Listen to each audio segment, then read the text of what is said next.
강아랑의 정치톡 시간입니다. 6월 10일 시선을 집중시킨 정치 뉴스 만나보시죠. 오늘의 첫 번째 정치톡은 참패 이후 민주당, 국민의 생각은입니다. 대선에 이어 지방선거까지 참패를 기록하면서 창당 이래 가장 큰 위기를 맞고 있는 더불어민주당. 오늘 우상호 의원을 비대위원장으로 하는 새로운 비대위가 공식 출범하면서 내부 혼란을 수습하고 계파 갈등을 해소할 수 있을지 주목되고 있는데요. 선거 패배 책임론과 앞으로 당의 진로를 놓고 다양한 이야기들이 쏟아지고 있는 가운데 국민들은 민주당 상황을 어떻게 생각하고 있을까요? 여론조사 전문기관 미디어토마토가 뉴스토마토 의뢰로 지난 7일 만 18세 이상 전국 성인 남녀 1,014명을 대상으로 실시한 여론조사 결과가 오늘 공개가 돼서 눈길을 끌었습니다. 자, 먼저 지방선거 참패 후 당 안팎에서 이재명 책임론이 거세게 일었죠. 상처뿐인 영광이라면서 이 의원의 인천 계양을 출마가 참패 원인으로 지목이 되기도 했는데요. 이에 대한 국민 의견은 거의 반반으로 갈렸습니다. 책임론에 동의를 한다는 의견이 46.2% 그리고 반대한다는 45%로 이렇게 팽팽했습니다.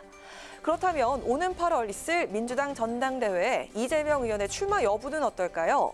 현재 당 내에서도 계파별로 의견이 엇갈리고 있습니다. 여론조사 결과 절반이 넘는 50.8%가 이 의원의 당대표 출마에 반대하는 것으로 찬성보다 더 높게 나타났습니다.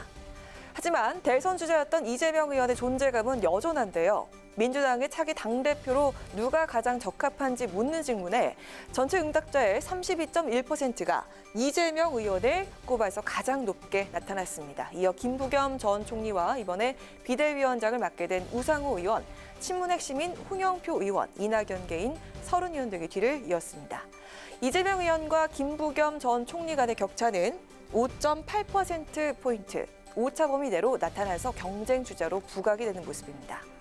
자, 마지막으로 민주당의 향후 방향성과도 관련된 문제인데요. 앞으로 민주당의 주도권을 누가 잡아야 한다고 보는지 묻는 질문에 민심은 친문이나 친명이 아닌 제3의 세력의 등장을 원했습니다.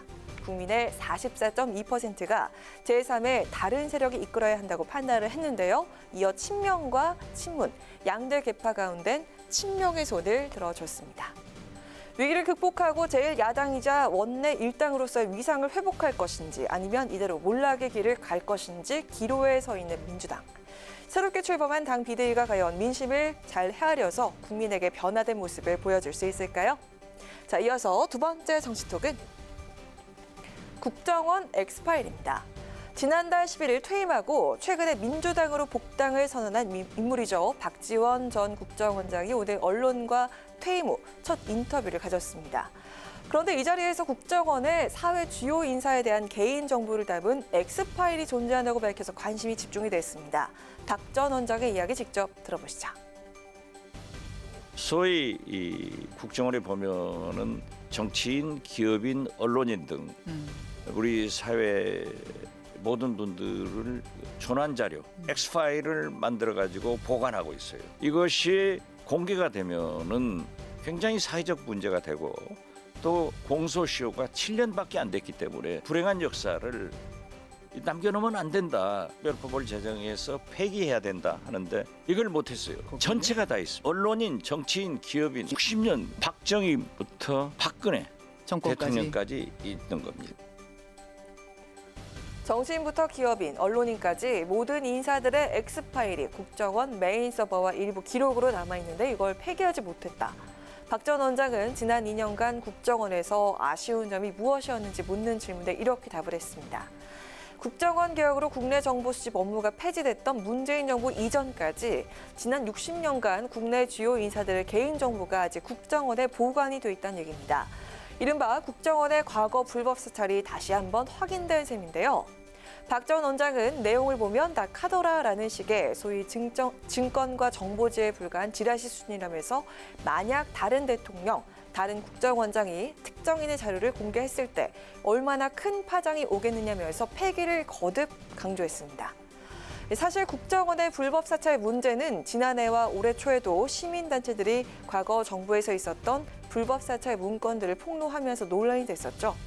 당시 박지원 국정원장과 시민단체가 국정원의 60년 불법 사찰 흑역사를 처리할 특별법 제정을 제안하고 나섰지만 소관 상임위인 정보위에서 국정원 불법 사찰 재발 방지 결의안만 의결이 됐을 뿐 특별법 논의는 흐지부지된 상황입니다. 윤석열 정부가 출범하고 새 국정원장이 취임하면서 국내 정보 수집은 절대 하지 않는다라는 원칙을 다시 한번 강조하고 해외 정보 수집과 분석을 통해서 국정원을 모사드 같은 인류 기관으로 개혁하겠다는 의지를 보였는데요. 현재 국정원에 남아있는 부끄러운 역사, 불법 사찰을 통해 만들어진 엑스파일도 공론화를 통해서 폐기를 진지하게 논의해봐야 할 때가 아닐까요? 지금까지 강아랑의 정치톡이었습니다.